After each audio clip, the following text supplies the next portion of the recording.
DNA is a helix made up of nucleotides that determine our genetic information. DNA replication is important because it creates a next copy of DNA that has to go into one of the two daughter cells when a cell divides. Without replication, each cell lacks the adequate hereditary fabric to give instructions for creating proteins vital for bodily purpose.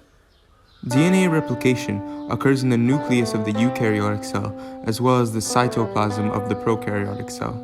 A cell partakes in DNA replication prior to dividing so that the new daughter cell can get a copy of the DNA. The first step in DNA replication is to unzip the double helix structure of the DNA molecule.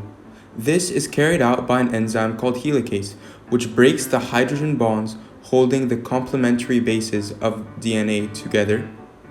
The backbone of the DNA has covalent bonds, so it's stronger than the hydrogen bonds, which allows it not to break due to the helicase.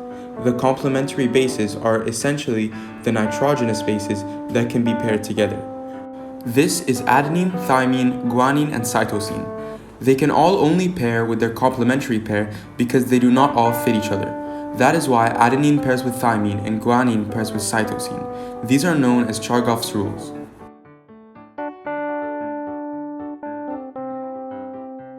The separation of the two single strands of DNA creates a Y shape called a replication fork.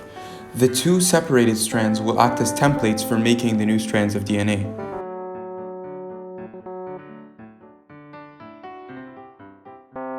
A short piece of RNA called primer, produced by an enzyme called primase, comes along and binds to the end of the leading strand.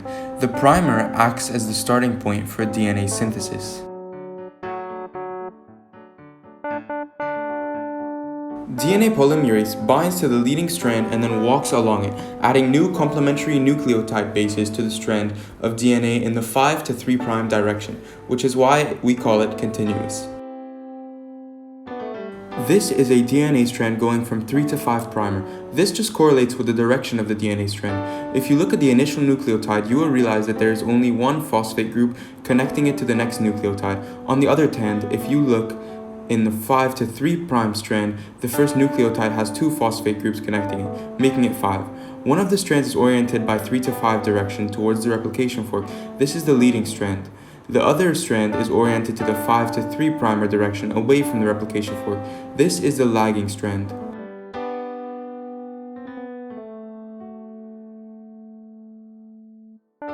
As the DNA polymerase is working on the leading strand, another one is working on the lagging strand. Numerous RNA primers are made by the primase enzyme and bind at various points along the lagging strand.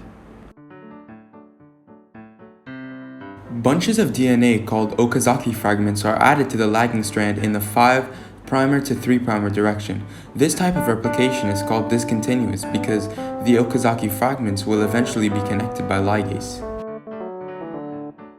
The new strand is then proofread by DNA polymerase to make sure there are no mistakes in the new DNA sequence. An enzyme called DNA ligase then seals up the sequence of DNA into two continuous double strands.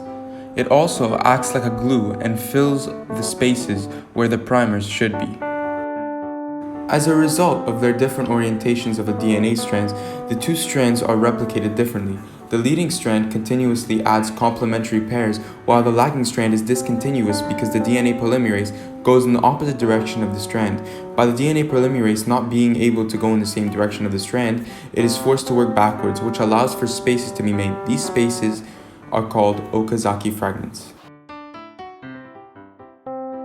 At this point, DNA polymerase is doing the same thing by pairing the complementary pairs in the left direction from 5 to 3'. The result of DNA replication is two DNA molecules consisting of one new and one old chain of nucleotides. This is why DNA replication is described as semi-conservative. Half of the DNA chain is part of the original DNA molecule, while half is new. After replication occurs, the new DNA forms into a double helix and thereby ending the process. Each side of the double helix runs in opposite directions. That is why it is called anti-parallel. Thank you so much for watching. This has been Adam Ramadan. DNA replication project